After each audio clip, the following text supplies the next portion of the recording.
Sa ating mga mainit na balita ngayong tanghali, ilang bahagi ng Valenzuela at Bulacan binaha dahil sa mga pagulan. Pasok sa mga paaralan sa Metro Manila at karatig lalawigan suspendido pa rin ngayong araw. Bagyong Goryo kumikilos na patungong Taiwan. Panibagong sama ng panahon na mataan ang pag-asa sa labas ng Philippine Area of Responsibility.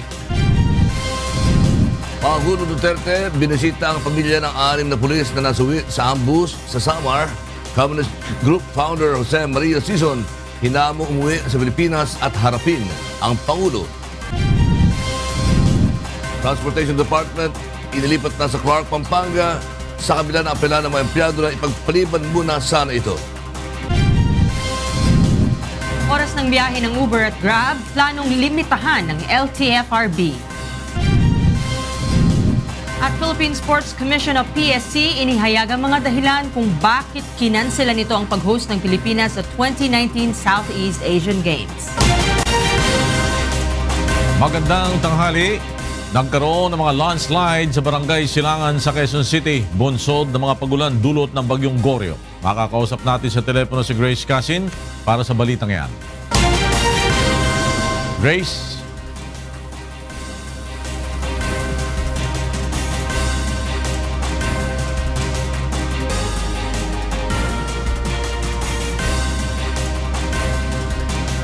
Babalikan po natin ang balitang yan ni Grace Casin. Suspendido pa rin ngayong araw ang klase sa mga pampubliko at pribado sa lahat ng antas sa Metro Manila at mga kalapit na lalawigan. Walang pasok sa lahat ng antas sa pribado at pampublikong paaralan sa buong Metro Manila, Bataan, Bulacan, Cavite, Zambales, Pampanga, Angeles City, Olongapo City, Talavera, Nueva Ecija at San Pedro, Laguna. Sa lalawigan ng Tarlac, wala ring klase sa lahat ng antas ng paaralan sa bayan ng Gerona, La Paz at Concepcion. All levels din ang class suspension sa Angono, Antipolo, Cainta, Taytay, Teresa at San Mateo Rizal. Suspendido naman ang klase mula sa preschool hanggang senior high school sa Tarlac City. Ipinagtanggol ng Pag-asa si Vice Mayor Joy Belmonte na inulan ng batiko sa social media matapos na hindi nito kaagad sinuspindi ang klase sa Quezon City kahapon. May report si Ray Pelayo. Kinatigan ng Pag-asa ang Quezon City sa hindi nito pagsuspinde sa mga klase sa paaralan kahapon kahit na may mga malalakas na pag-ulang naranasan sa lungsod. Ilang araw nang umuulan sa malaking bahagi ng Luzon kasama na ang Metro Manila dahil sa habagat na pinalalakas ng Bagyong Goryo. Inulan ng batikos ang post sa social media ni Quezon City Acting Mayor Joy Belmonte. Katwiran ni Mike Marasigan ng Quezon City DRRMO, magdamag nilang binantayan ang sitwasyon bago sila nagdesisyon. Sa Emergency Operations Center ng Quezon City, nakikita nila kung gaano karaming ulan ang posibleng ibuhos sa isang lugar. May mga monitor din sila kung saan nakakonekta ang mahigit sa 240 CCTV. Sa kanilang pagtaya, kayang tagalan ng lungsod ang mga thunderstorms kung hindi naman dire-diretso ang pagulan. Yes, umuulan pero mawawala din siya and then we will go back to that moderate or light to moderate rains. So hindi namin makitang reason din siya to suspend. Ngunit bandang alas 11 ng umaga kahapon ay sinuspinde na rin ang klase sa Quezon City dahil sa patuloy na pagulan. Ayon kay Belmonte, hindi madali na magdesisyon na kanselahin ang klase lalo na 30% sa mga mag-aaral na nagtapos sa kanilang elementarya ay hindi marunong bumasa. As much as possible, tinitipid namin yun kasi once we exceed that, yung maapektuhan na yung learning ng mga bata. No? Ayon naman sa Pag-asa, hindi dapat sisihin ang mga local government officials kundi dapat ay pag-aralan kung ano ang epekto ng ulan sa kanilang lugar. Paliwanag nito, hindi pareho ang epekto ng thunderstorms sa iba't ibang mga lugar. Bukod sa Quezon City, hindi rin agad nagsuspindi ng klase ang Pasig at Makati. Sa atin kasi nakikita lang natin na bakit hindi nagpapa-suspend yung Quezon City, yung Manila. Parang kinukumpara na hindi naman dapat ikumpara ngayon baka mamaya wala na yung lugar na may baha ngayon dahil wala na yung ulan uli. Ray Pelayo, UNTV News and Rescue, Quezon City. Ipinahayag ng National Disaster Risk Reduction and Management Council o NDRRMC na humuhupa na ang mga binahang lugar sa Metro Manila dahil sa ulang dulot ng Bagyong Goryo. Makakausap natin sa telepono si Leia Ilagan kaugnay ng balitang iyan. Yes, Leia. Magandang tanghali sa Ilocay, nakaranas ng pagbaha ang ilang lugar sa 8 rehiyon sa bansa dahil sa walang patid na buhos ng ulan dulot ng Bagyong Goryo at habagat na nararanasan sa Luzon at Western Visayas. Ayon kay NDRRMC spokesperson Romina Marasigan, nakaranas ng pagbugso-bugsong ulan ang ilang lugar sa rehiyon ng Ilocos Region, Central Luzon, Calabar Zone, Mimaropa, Bicol Region, Western Visayas, Cordillera Administrative Region at National Capital Region. Sa Ilocos Region, nakaranas ng pagbaha ang ilang barangay sa Ilocos Sur, La Union, Ilocos Norte at Pangasinan. Sa Central Luzon, bumaha din sa ilang barangay sa Bataan, Zambales at Aurora. Sa Calabarzon naman, ilang barangay ang binaha sa Quezon, Laguna, Cavite, Rizal at Batangas. Habang sa Mimaropa, nakaranas din ng pagbaha ang Marinduque, Oriental Mindoro, Occidental Mindoro at Romblon. Sa Bicol Region naman, binaha rin ang ilang barangay sa Camarines Norte, Camarines Sur, Albay, Catanduanes, Sorsogon at Masbate. Sa Western Visayas Region, binaha ang ilang barangay sa Capiz, Antique, Aklan at Iloilo. Habang sa Cordillera Administrative Region, binaha din ang ilang barangay sa Benguet, Apayao, Ifugao, Mountain Province, Kalinga at Abra. At dito sa National Capital Region, nakaranas ng pagbaha ang 6 na mabababang lugar sa Metro Manila gaya ng Malabon, Valenzuela, Caloocan, Navotas, Makati, Marikina, Sampaloc at Parañaque. Sinabi ni Marasigan na karamihan sa mga nabanggit na lugar ay humupa na ang baha, subalit nananatili na nasa evacuation center ang 183 pamilya at yan ay nasa 8 evacuation center sa Malabon at Valenzuela. Patuloy naman ang panawagan ng NDRRMC sa mga residenteng nakatira sa mga mabababang lugar na maging alerto upang makaiwas sa anumang sakuna. Balik sa Ilocay. Maraming salamat, Leia Ilagan, nag-uulat mula sa NDRRMC. At balikan natin ang ulat ni Grace Casin hingga sa pagkakaroon ng mga landslide sa barangay Silangan sa Quezon City, bunsod ng mga pag-ulang dulot nga ng Bagyong Goryo. Grace? Lakay 3 landslide ang naitala dito sa Barangay Bagong Silangan sa Quezon City dahil sa ilang araw na patuloy na pag-ulan dulot ng Bagyong Goryo. Nagkaroon ng pagguho ng lupa sa 2 residential area sa Area 1 sa barangay, habang bahagi naman ng isang basketball court sa Veterans Area ang gumuho matapos lumambot ang lupa. Subalit wala lamang naitalang nasawi o nasaktan sa insidente. Samantala humupa na rin ang baha sa ilang mga lugar dito sa barangay. Gayunman patuloy na nakamonitor ang lokal na opisyal ng barangay sa level ng tubig sa ilog. Sa ngayon ay nasa yellow alert pa lang, subalit ayon kay Kapitan Cristel Beltran, oras na umabot na sa orange alert ang level ng tubig, ay pinapayuhan na nila ang mga residente na lumikas. Habang oras na nasa red alert na ito, ay forced evacuation naman ang kanilang ipinatutupad. Mahigit 20 ang evacuation center sa barangay, oras na kailangang ilikas ang mga residente. Subalit sa ngayon ay wala pang evacuees sa lugar. Nasa 300 CCTV camera din ang ikinabit sa mga lugar na bahain sa barangay at mayroon din silang command control center kung saan binabantayan ito ng 24 na oras upang malaman kung may mga lugar na binaha sa loob ng barangay. Lakay? Maraming salamat, Grace Casin, nag-uulat mula sa Quezon City. Kaya naman alamin natin na kay Ray Pelayo na nasa UNTV Weather Center ang update sa Bagyong Goryo. Ray? Yes, Ray? Nakainapanatili itong Bagyong Goryo ang taglay na lakas ng hangin abang ito ay namataan ng pag-asa kaninang alas 10 ng umaga. Dito sa may distansya, malapit ito sa Basco, Batanes. Nasa layong 360 kilometers sa silangan yan ng Basco, Batanes. Taglay ang lakas ng hangin na 105 km kph at yung pagbugso ay abot na sa 130 km per hour. Kumikilos pa rin ito pa northwest sa bilis 15 km kada oras. Kung titignan natin yung forecast sa track ng pag-asa, makikita natin na ito ay maliit pa rin ang tsansa na mag-landfall o tumama sa anumang bahagi ng ating bansa. Subalit maaaring dumikit ito, lumapit dito sa may extreme northern Luzon. Sa ngayon ay nakataas ang signal number 1 sa may area ng Batanes at makakaranas po dyan ng mga pagulan at pagbugso ng hangin. Samantalang ang bagyong si Goryo ay naasahan naman po na lalabas ng Philippine Area of Responsibility matapos nitong tamaan o mag-landfall dito sa may area ng Taiwan by Sunday or by Monday. Sa ngayon po, base dun sa Doppler radar, nakita natin yung malaking bahagi ng ating bansa ay makakaranas po ng mga pag-ulan, partikular dito sa may western section ng Luzon at ng Visayas. Heavy rains po ang nakita natin dyan. At kanina lamang ay makita natin sa Metro Manila, may mga dumaan din pong mga thunderstorm sa lugar na yan, particular dito sa may Quezon City at ilang bahagi po ng Southern Metro Manila. Nakakaranas po tayo ng mga pag-ulan, paputol-putol sa maghapon natin.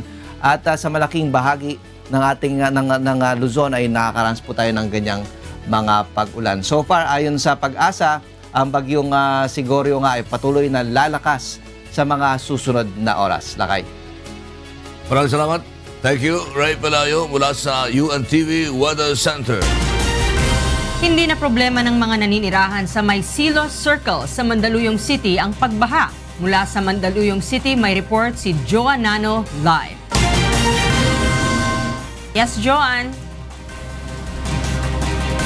Yes, magandang tanghali sa iyo, Kim. Kanina nga ay galing tayo dyan sa may area ng may Silos Circle. Dito pa rin yan sa may Mandaluyong City. At ayon nga sa ilang mga residente, kung dati-rate ay mabilis yung pagtaas ng tubig baha dyan. Kahit hindi pa nga ganun kalakas yung ulan, ngayon daw ay hindi na rin nila yan problema.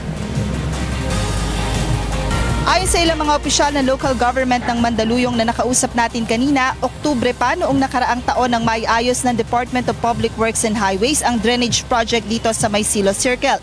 Ayon nga sa kanila, mabilis ang pagbaha dito sa lugar noong hindi pa natatapos ng DPWH ang drainage project at natatagalan ng paghupa ng baha kung saan umaabot nga nila ito ng halos 1 linggo bago tuluyang mawala ang tubig. Bukod sa munisipyo, kalbaryo rin ng mga business establishment at mga residente dito sa lugar ang sitwasyon noon dahil madalas na lubog sa baha ang kanilang lugar. Subalit ngayon ay hindi na raw nila ito problema kahit pa lumakas ang buhos ng ulan. Batay nga sa huling monitoring ng City Disaster Risk Reduction and Management Council, as of 12:58 kaninang madaling araw, nasa 4 na kalye lamang dito sa lungsod na kapagtala ng mga pagbaha na umabot lamang yan nila ng bukong-bukong ang taas at madali rin naman itong humupa. Ayon sa Mandaluyong City Government, patuloy ang kanilang mga isinasagawang drainage improvement project, gayon din ang declogging sa iba't ibang lugar sa lungsod na dinadaanan ng tubig. Dagdag pa ng mga ito, nakatulong din ng malaki yung pagpapatupad nila ng plastic ban at maayos na waste segregation program upang maibsan ang problema sa pagbaha dito sa kanilang lungsod. Kim, sa mga oras na ito ay medyo makulimlim pa rin ang paligid dito sa Mandaluyong City at patuloy pa rin tayo nakararanas ng bugso-bugsong mga pag-ulan, dala pa rin ng bagyong Goryo. Kim? Salamat, Joan Nano, nag-uulat mula sa Mandaluyong City. Patuloy ang 24/7 operation ng Provincial Disaster Risk Reduction and Management Council o PDRRMC sa kabila ng unti-unti nang humuhupa ang baha sa ilang bayan ng Pampanga. Narito ang report ni Joyce Balancio. Pabugso-bugso ang nararanasang pag-ulan sa Pampanga simula pa kagabi, dulot ng habagat na pinalala pa ng bagyong Goryo. Dahil dito nararanasan ng ating mga kababayan ang pagbaha sa ilang lugar sa probinsya. Kabilang na dito ang bayan ng Sasmuan, Apalit, Makabebe at Masantol. Ngunit makalipas ang ilang oras ay agad din naman itong humupa. Sa kabila nito ay patuloy pa rin ang 24/7 operation ng Provincial Disaster Risk Reduction and Management Council. Posible yung manumuling bumaha lalo na kapag tumaas ang tubig sa mga ilog na nagsisilbing catch basin ng mga tubig ulan mula sa Tarlac, Pangasinan at Nueva Ecija. Naka-standby na ang malalaking truck, rescue boat, ambulansya, maging ang mga tauhan at rescue equipment ng PDRRMC. Ito ay upang agad na marespondihan ng mga residenteng mangangailangan ng tulong. Joyce Balancio, UNTV News and Rescue, Philippines. Susunod. Pangulong Duterte binisita ang pamilya ng 6 na pulis na nasawi sa ambush sa Samar. Communist Group founder Joma Sison hinamong umuwi sa Pilipinas at harapin siya. Ilang provisyon ng tax reform package pinag-aaralang amyendahan ng Senado. Deliberasyon sa 2018 proposed national budget mas hihigpitan ng Kongreso dahil sa usapin ng underspending.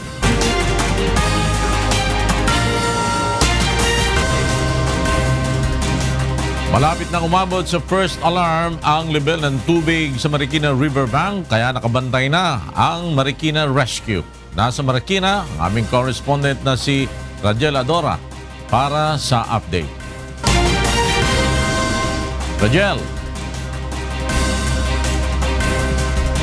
Yes, Flor, naka-standby na nga dito sa Marikina Riverbank ang rescue unit ng Marikina dahil sa banta ng pagtaas ng tubig dito sa ilog.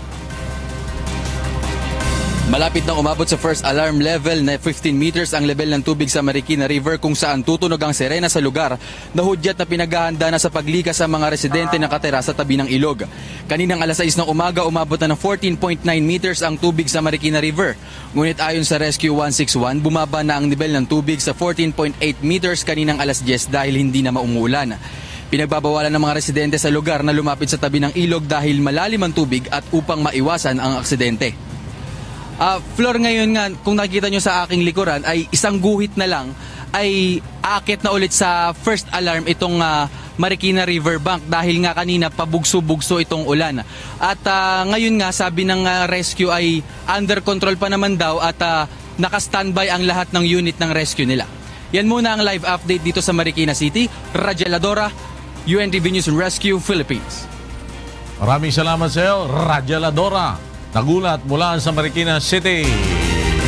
Samantala, isinara na ang ilang kalsada sa Cordillera dahil sa mga landslide. At mag-uulat si Grace Doctolero sa pamamagitan ng telepono. Go ahead, Grace. Yes, Flor, magandang tanghali. Sarado ngayon ang Tabuk-Banawe Road dahil sa isinasagawang clearing operation sa lugar bunsod ng nararanasang landslide dahil sa patuloy na pag-ulan. Maging ang junction sa Talubin-Barlig na tunin papuntang Paracelis-Calacdan Road ay isinara rin dahil sa pagguho ng lupa. Samantala, bukas pa rin sa mga motorista ang Quezon Road para sa mga aakyat sa Baguio. Pero paalala ng Department of Public Works and Highways, Cordillera, mas mabuti na dumaan na lamang sa Marcos Highway dahil sa posibleng pagkakaroon ng landslide. Samantala, kinansela din ang klase sa preschool hanggang elementary sa Baguio City, La Trinidad, Benguet, Bacon, Cabayan, Kibungan at San Isidro Abra. Suspindido rin ang klase mula sa preschool to secondary ang mga bayan ng Tublay, Atok, Mankayan, Bukod, Benguet at Likuan, Paay, Abra. All levels naman ang suspindido sa bayan ng Kapangan, Benguet. Ayan mo ng update live mula dito sa Baguio City. Balik sa'yo, Flor. Maraming salamat sa iyo, Grace. Nagulat mula sa Baguio City. Nag-deploy ng mga truck ang lokal na pamahalaan ng Valenzuela City sa mga binahang barangay upang umasiste sa mga stranded na pasahero dahil sa patuloy na mga pag-ulan. May report si Reynante Ponte. 6 na truck ang idineploy ng Valenzuela City Government upang makatulong sa mga residente na apektado ng pagbaha sa ilang barangay sa Valenzuela City. Nagbigay ng libreng sakay ang local government unit para sa mga residente na gustong makatawid sa bahaing lugar. Puno ng mga pasahero ang 6 na truck na naghahatid mula sa Barangay Pulo hanggang Barangay Malanday. Lampas tuhod ang baha sa lugar at hindi pa humuhupa dahil sa walang tigil na pag-ulan mula pa kahapon na dulot ng habagat. Sa ulat ng Valenzuela City Disaster Risk Reduction Management Office, 14 na barangay kabilang ang Palasan, Malanday, Ilog, Arcong Bato, Likunan, Biente Riales, Wawang Pulo, Coloong, San Roque, Dalandanan, Pasolo, Mabolo, BBB at Polo ang lubog sa baha.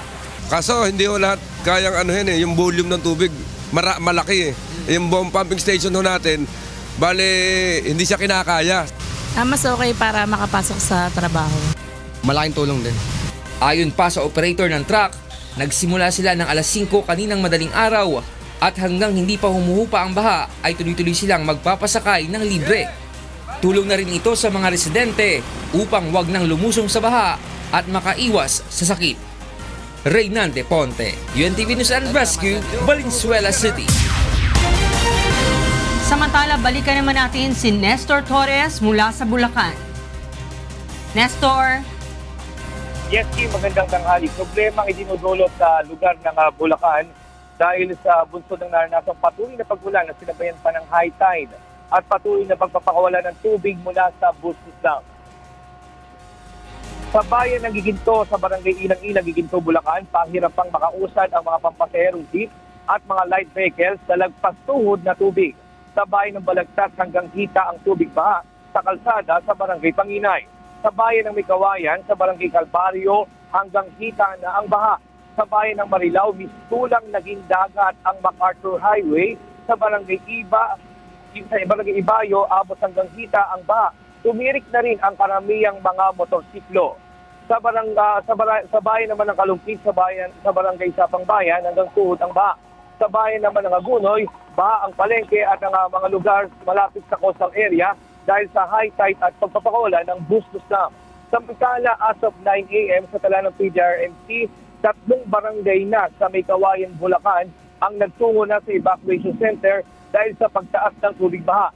Kabilang dito ang Barangay Calvario. 15 pamilya ang nasilikas sa Barangay Hall. Sa Barangay Gasak, 45 families ang nasa May Kawayan Central School. Sa Barangay Kaingin, 20 families na nasa Barangay Hall ng Barangay Kaingin. Samantala, dito naman sa lugar natin sa Agunoy, Bulacan, baha din sa palengke at hindi naman nagtaas ng presyo ng isda. Ang bangus ay nananatiling nasa 90 to 95 pesos. Ang hipon ay nasa 300 to 400 pesos per kilo. At ang alimango ay nasa 300 to 400 pesos per kilo. At yan mo natin latest live mula dito sa Agunoy, Bulacan. Balik sa dyan sa studio. Salamat Nestor Torres, nagulat mula sa Bulacan. Inilunsad na ngayong araw ng Bureau of Plant Industry ang Tienda Outlet para sa mga magsasaka at mga isda sa bansa. Nasa telepono si Aiko Miguel, kaugnay ng balitang iyan. Aiko. Yes, Lakay, magandang tanghali. Dinagsangan ng mga mamimili itong Tienda Farmers and Fisher Folks Outlet dito sa loob ng Bureau of Plant Industry Compound sa launching nito ngayong araw. Makikita dito sa loob ng Tienda Outlet ang iba't ibang tinda gaya ng prutas, gulay, karne, mga daing na isda at mga fruits, vegetable at fish chips. Lahat ng ito ay mabibili sa mas murang halaga, kalahati sa presyo kumpara sa presyo ng mga ito sa merkado. Isinusulong ito ng Department of Agriculture at Bureau of Plant Industry upang matulungan ang mga magsasaka at mangingisda sa bansa. Sa ganitong paraan, matutulungan din ang mga SMEs, mga magsasaka at mangingisda na magkaroon ng puhunan at hindi na kailangan pang humiram sa lending o sa 5-6. Kagaya rito sa Tienda Outlet, mabibili na lang ito ang mga produkto dito na sa kalahating presyo. Ayon kay Secretary Manny Piñol, sa ganitong paraan din kikita ng mas malaki ang farmers at fisher folks dahil hindi na kailangan pang dumaan ang mga produkto sa mga kartel o sa mga middleman kung saan mababawasan pa ang kita nila at tataas pati ang presyo nito sa merkado. Gaya ng sa kalamansi na kadalasang 50 to 60 pesos sa merkado, dito ay nasa 30 pesos lang at pwede pang tawaran hanggang 20 pesos per kilo. Ang mga organic eggs dito kadalasan nabibili ng 15 to 18 pesos per piece, pero dito ay nabibili lang ng 10 pesos each at 300 pesos ang isang tray. Kumpara sa merkado, makakatipid ang mga mamimili kapag dito sa Tienda Farmers and Fisher Folks Outlet bumili.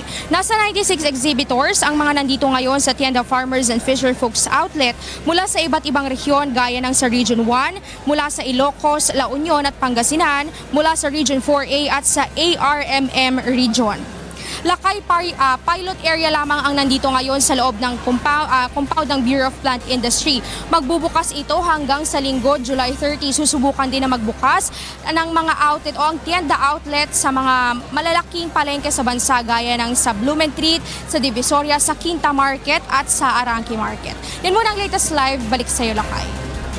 Maraming salamat, Aiko Miguel, nag-uulat mula sa Maynila. Formal na binuksan ngayong araw ang bagong tanggapan ng Department of Transportation sa Clark, Pampanga.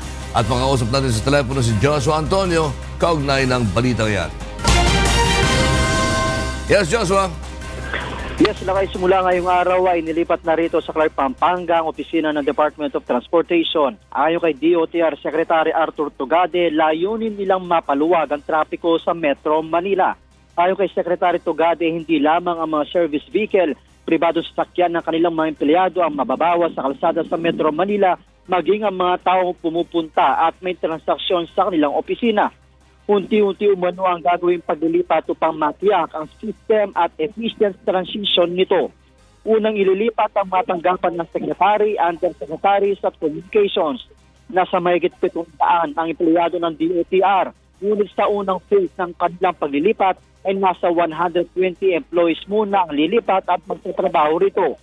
Dinidin nito gado na hindi pagpapahirap sa empleyado ang ginilipat ng opisina dito sa Pampanga. Katunayan ay nagipag-ugnayan sa iba't ibang ahensya para maging conveniente sila sa pagpasok ng trabaho, tulad na lamang ng pagkakaroon ng libreng shuttle bus. Dumating sa pagbubukas ng opisina ang mga opisyal ng LTFRB, Clark International Airport at North Rail Transit. Nasama kompleto ang DOTR ang paglilipat bago matapos ang taon. Lakay. Maraming salamat, Joshua Antonio mula sa Pampanga. Binisita ni Pangulong Rodrigo Duterte ang pamilya ng 6 na pulis na nasawi sa pananambang ng mga rebelding New People's Army sa Gihulngan City, Negros Oriental. Muli ding hinamon ng Pangulo si CCP founder Jose Maria Sison na bumalik na ng Pilipinas at harapin siya. Narito ang report ni Lalaine Moreno. Personal na nakiramay si Pangulong Duterte kahapon sa pamilya ng 6 na pulis na nasawi matapos tambangan ng umano'y mga miyembro ng New People's Army sa Gihulngan City ambush noong nakaraang linggo. Nangako ang Pangulo ng tulong pinansyal sa mga naulila at sinabing sasagutin ang pagpapaaral sa anak ng mga nasawi. Then they will have another 250,000 sa akin lang. So that's 500,000. But the remaining 250,000 will be used to create a livelihood sa kanilang pamilya. So they have to undergo the DTI training, small business, medium. Kung i-roll nila, turuan sila paano i-roll yung pera. Hindi naman naiwasan ng Pangulo na muling maglabas ng sama ng loob at galit sa mga rebelding komunista. Hinamon din ito si Communist Party of the Philippines founder Joma Sison na umuwi ng bansa at siya ang harapin. If you are truly a revolutionary leader, my God, come home and fight here. All these years, nandoon ka sa ibang lugar, nagpapagasto ka ng ibang gobyerno, pinapakain ka, anak lang. Tapos yung mga tao mo dito, kamong mga NPA, nangamatay na lang mo, nangabiyuda na mo, duwag. May leader ba na maghigda-higda lang ito sa Ultrek? Anong klaseng leader yan? Hinikayat din ng punong ehekutibo ang mga NPA na sumuko na sa pamahalaan at gagawin na lamang ang mga ito na pulis o militar. Samantala, ipinag-utos naman ni Pangulong Duterte sa Armed Forces of the Philippines at Philippine National Police na huwag nang gamitin ang salitang revolutionary tax. That is not a proper word for us to adapt. Kasi ang gobyerno na ito may taxation. So huwag ninyong tapatan ng revolutionary tax. Use the word extortion, hold upper or kidnapper. At idemanda ko kayo sa revised penal code. Lalaine Moreno, UNTV News and Rescue, Gihulngan City, Negros Oriental. Tinanggap na ng Pilipinas ang 2 surveillance airplane mula sa Estados Unidos na gagamitin sa pagpapatrolya sa mga karagatang sakop ng Pilipinas. Narito ang report ni Asher Cadapan Jr. Libre ang 2 bagong aircraft na tinanggap ng Philippine Air Force kahapon mula sa Amerika bilang donasyon. Pinangunahan ni na US Ambassador to the Philippines Sung Kim at Defense Secretary Delfin Lorenzana ang turnover ceremony ng 2 Cessna C-208B plane sa Villamor Air Base. Our commitment to the Philippines does not stop with the delivery of these planes. We will work with the PAF to provide training and advice on support and maintenance so that PAF will get the best possible performance from these 2 aircraft. Ayon kay Secretary Lorenzana, gagamitin ang mga ito sa intelligence, surveillance at reconnaissance. Bukod sa counter-terrorism, magagamit din ang 2 aircraft sa pagsasagawa ng internal security operations, humanitarian assistance, disaster relief at law enforcement. It could monitor high-value targets, locate enemy layers, encampments, and fortifications, and detect activities and movements in the ground. May kakayahan din anya itong kumuha ng mga litrato at magsagawa ng detalyadong survey, partikular sa mga karagatan, upang bantayan ng mga barkong pumapasok sa teritoryo ng bansa. It goes around to survey our maritime areas, and it can also support air operations by aiding the directions and control of close air support. Ang Cessna C-208B aircraft ay may modern at sophisticated camera at receiver. May capacity na 2 piloto at 2 sensor operators. May maximum endurance na 5 hours and 30 minutes. Maximum gross weight na 4,011 kilograms. Speed na 324 kilometers per hour. At fuel capacity na 1,283 liters. At nagkakahalaga ng 1.6 billion pesos. Ang 300 Air Intelligence and Security Group ang gagamit nito sa pagpapatrolya sa Sulu Sea, West Philippine Sea at Philippine Rise. Asher Cadapan Jr., UNTV News and Rescue, Philippines.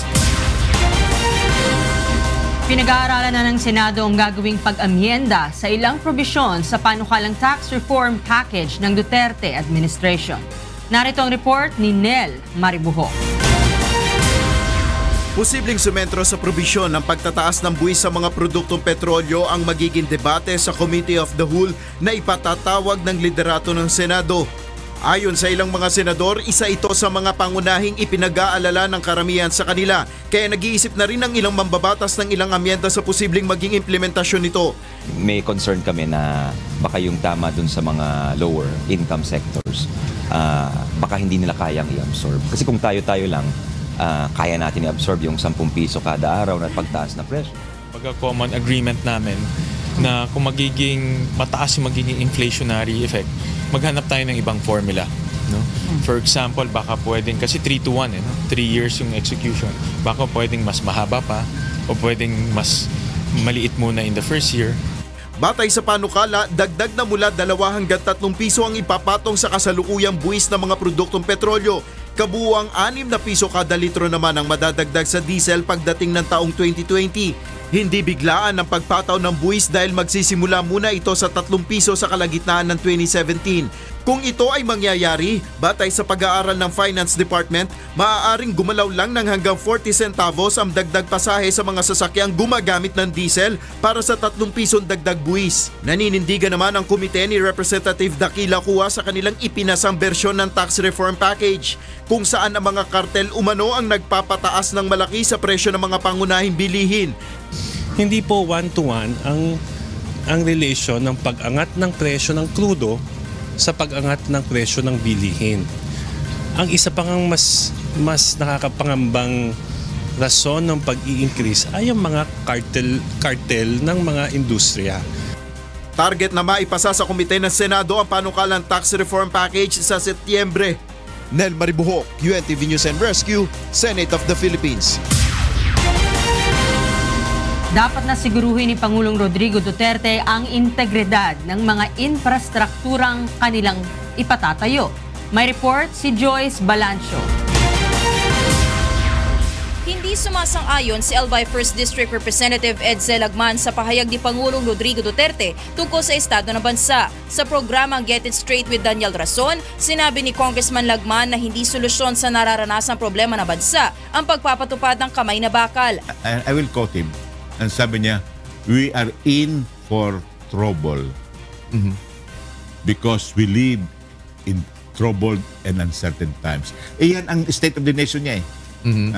Pero ano ba ang solusyon ng Pangulo dito? Ang sabi niya, more martial law, more summary killings, at hell to his critics. Iyan ba tamang description ng ating state of the nation? But you agree na ang state of the nation natin, we are really in for more trouble because we are in this kind of perilous times. Because we are in for more trouble because our president is troublesome. Gayunman paglilinaw ni Congressman Lagman, may ilang sinasang-ayunan rin siya tulad ng pinaplanong infrastructure projects ng administrasyon. Yung sinabi niya na infrastructure development. Okay kayo doon? Okay kami doon. At naniniwala rin kayo? Well, naniniwala kami sapagkat nakikita namin na talagang merong budget. At sabi niya nga, by 2022, 7% of the GDP will be devoted to infrastructure development. Ngunit, hinilig namin sa Pangulo na yung mga foreign funders like China ay magbigay naman ng concessionary loans or grants na kunti lang ang interest. At huwag pakialam masyado ang labor component at yung supply component. At pangatlo, tumayo ng mga structures with integrity. Sang-ayon rin siya sa posisyon ng Pangulo pagdating sa reproductive health law, pero hinamon niya ito na magpakita ng political will para ipatupad ito. The Philippines has the highest pregnancy rate in Asia. Pangalawa, hindi pa natin na-address yung talagang masyadong mataas na maternal mortality rate. At pangatlo, yung FDA kailangan tapusin na yung regulations tungkol doon sa pag-certify ng mga contraceptives. Nanawagan naman siya sa mga kapwa mambabatas sa Kamara na sana'y maging totoo sila sa tungkulin nila na nakasaad sa konstitusyon na mananatili silang independent policy-making bodies at wag na lang sana sumasang-ayon sa mga gusto ng Pangulo. Joyce Balancho, UNTV News and Rescue, Quezon City. Tiniyak na Senate President Coco Pimentel na dadaan sa masusing pag-aaral ng Senado ang 2018 proposed national budget, ganyan din ang panukalang tax reform package ng pamahalaan. May report si Nel Maribuhok. Pabor si Senator Joel Villanueva sa naging pahayag ni Pangulong Duterte na muling busisiin ang procurement law. Ito ang nakikitang malaking dahilan kaya may hindi nagagamit na pondo ang pamahalaan. Ayon sa senador, nasa 500 billion pesos ang naging savings o mga hindi nagamit na pondo ng pamahalaan sa nakalipas na 5 taon. Dahil dito, nais ni Senate President Coco Pimentel na busisiing mabuti ang 3.7 trillion pesos 2018 proposed budget. Ito ay sa gitna na rin ng pagsusulong ng tax reform package ng administrasyon na layong makakolekta pa ng mas malaking pondo. The budget is the law authorizing expenses. Ito ngayon ang nagpipressure sa gobyerno to collect taxes and to borrow money. So, kung linoloko natin sarili natin, kumukuha tayo ng bato, pinupukpok natin sa ulo natin na we want to spend 3.7 trillion, we want to raise that through taxes and utang, hindi naman pala natin kaya gastusin. Bakit natin ginawa yun? Samantala, bukas naman ang Senate President sa anumang compromised agreement para sa pagpapasa ng reforma sa pagbubuwis. This is a tax measure, a comprehensive one, hence maraming detalye. Therefore, we should be open to compromising in some of the details. Basta yung spirit. What is the spirit? Tax relief. Nel Maribuhok, UNTV News and Rescue, Senate of the Philippines. Itinalaga ni Pangulong Rodrigo Duterte si Jose Babe Manuel Romualdez bilang bagong ambassador ng Pilipinas sa Estados Unidos. Nagpasalamat naman si Ambassador Romualdez sa tiwalang ibinigay sa kanya ni Pangulong Duterte. Sinabi ni Romualdez na karangalan niya makapaglingkod para sa bayan. Si Romualdez ay kolumnista sa isang pahayagan at isa ding media executive.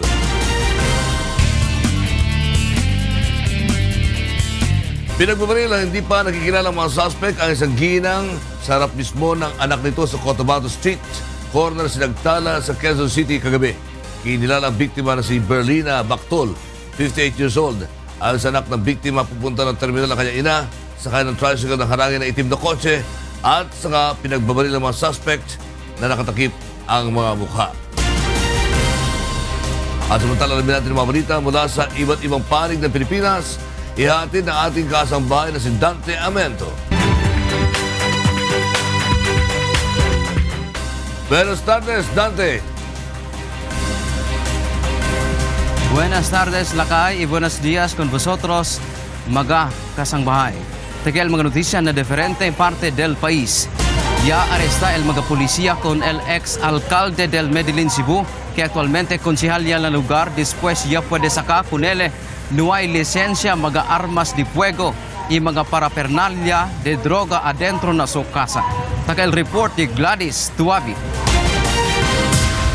Sa gahom sa search warrant gagipagawas sa Talisay Regional Trial Court, gisulod sa Provincial Intelligence Branch sa Cebu Provincial Police Office ang balay sa kani-mayor sa lugar ug kasamtangang konsehal nga si Ricardo Rodrigo Ramirez sa sitio Lucha Kaputatan Sur, Medellin, Cebu. Diri na diskubri ang lain-laing taas nga kalibre nga pusil nga walay lisensya ug mga bala. Nakuha sab sa balay sa opisyal ang pipila ka drug paraphernalia. Sumala sa Police Regional Office 7, tulo ka buwan nga gipailam sa surveillance si Ramirez tungod sa reklamo bahin ni ini. Sabi nga namin na yung ating high value target list is being reloaded from time to time based on the information that we are gathering from the community. Kisikop sab si Ramirez nga naabtan sa mga pulis sa iyahang balay. Gikatakda kini nga ipailam sa drug test sa PRO 7. It is a standard operating procedures if the person is allegedly involved in illegal drugs. The request for the drug test is already forwarded to the crime laboratory and they are just awaiting yata yung go signal.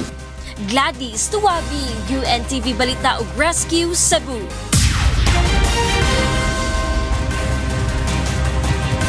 Mas ya queda pronto pa el proceso del magatransacción na Oficina de Land Transportation na Ciudad de Zamboanga. Después ya el abrida de Oficina de Extensión de la Agencia na Special Economic Zone na Ciudad que objetivo man acomodar con los residentes na rehiyon de Zamboanga Peninsula. Taki el report. Esperanzao pwede yamingwa el ta eksperyensya congestion na los ta proseso na de Elios magapapeles na Oficina de Land Transportation na Centro del Ciudad de Zamboanga. Después se abre ayer con el Oficina de Extensión del Agencia adentro del Special Economic Zone Authority na ciudad. Ya encabeza con el abrida del nuevo oficina si LTO Assistant Secretary Edgar Galvante. Objetivo que pwede man acomodar aquí en los residentes na entero rehiyon de Zamboanga Peninsula. Exclusively po, dito na po gagawin yung application for new driver license and yung pong ating new registration of motor vehicle in the entire region. Asigon con ASEC Galvante, incluido na mga programa del LTO el mantene extension o satellite office na diferente syudad del país. Naghahanap kami na mapag-locate ng mga opisina namin, not because we want really a sort of a very nice office, but rather an office the size is ample enough to provide the quality service that our clientele, the licensee, the applicants are hoping. Na datos del LTO, tiene 77,000 magarehistrao behikulo na Ciudad de Zamboanga. Dante Amento, UNTV News and Rescue, Zamboanga City.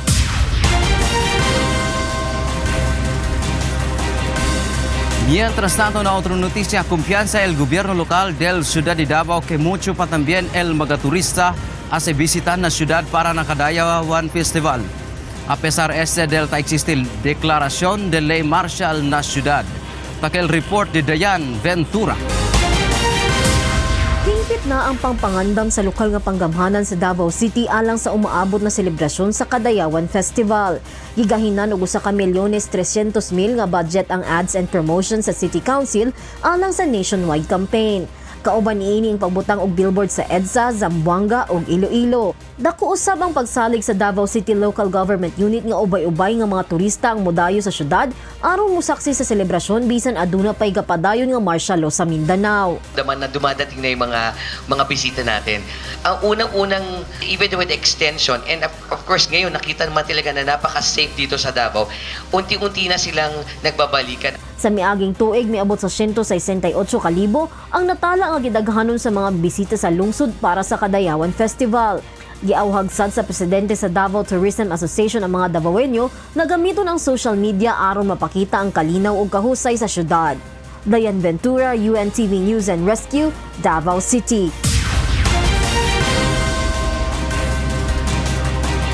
SL mga notisya, yasa kita na diferente parte del país. Mira con ustedes otra vez, Lakay. Maraming salamat, Dante Amento. Susunod, Pilipinas matras na sa hosting ng 2019 SEA Games. Mga dahilan, inihayag ng Philippine Sports Commission o PSC. At mga singer na huminto na sa pag-aawit, naikalat ni pagpatuloy ang pagkanta dahil sa Wishcovery.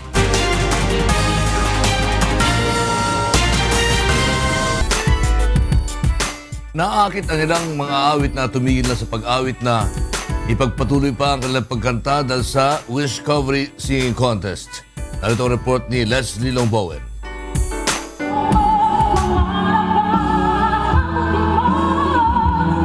Pag-asa, ito ang hatid ng Wishcovery sa mga aspiring singers sa bansa. Karamihan sa kanila ay umaasang ito ang magiging pasimula sa pagtupad ng kanilang pangarap na makilala sa industriya ng pag-awit. Ilan sa ating mga nakapanayam nakapagsimula ng gumawa ng pangalan sa larangan ng musika, ngunit sa iba't ibang kadahilanan ay tumigil. Ngunit ngayon nais na muli nila itong ipagpatuloy. Tulad na lamang ni Gary Alositain, ilang patimpalak na sa pag-awit ang kanyang nasalihan sa kanyang kabataan. Kabilang narito ang TV at nationwide singing contests na kanya namang naipanalo. Then right after nun, parang nabakante na kasi nung umuwi ako dito sa Negros, parang wala na akong pwedeng salihan ng mga contest na malalaking contest. Mostly mga amateur singing contest. Kaya pag nagtatry ako na sumali, parang hindi na ako pinapasali kasi parang sinasabi nila na professional na yan, hindi na po pwede yan, exempted na yan.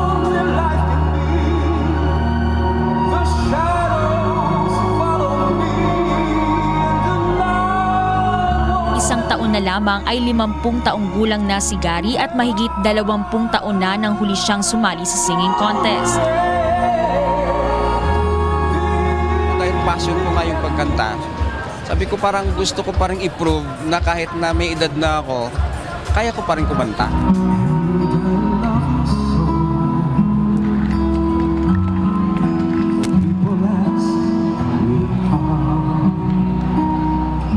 Samantala, ilang panahon ring nahinto sa pagkanta si Limerick John Villaflor. Bukod sa pagiging singer ay isa rin siyang composer.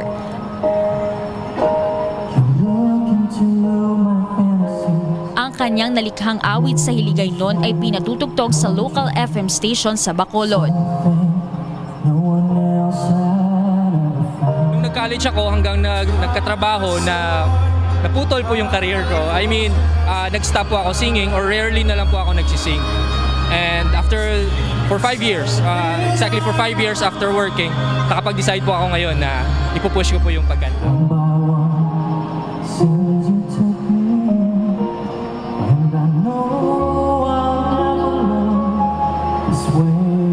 Sina Gary at Limerick ay kabilang sa mga nag-audition sa Wishcovery sa Bacolod na nangangarap ng isang panibagong simula. Ang Wishcovery ay bukas sa Filipino soloists na may edad 18 pataas at walang management contract. Leslie Longbowen, UNTV News and Rescue, Bacolod City. At yan ang mga balitang aming tinutukan at inaksyonan. Dahil sa aming pagbabalita, una ang pagkalinga sa kapwa. UNTVC News, may balita sa mampanig ng daigdig. Magandang tanghali at Happy Weekend!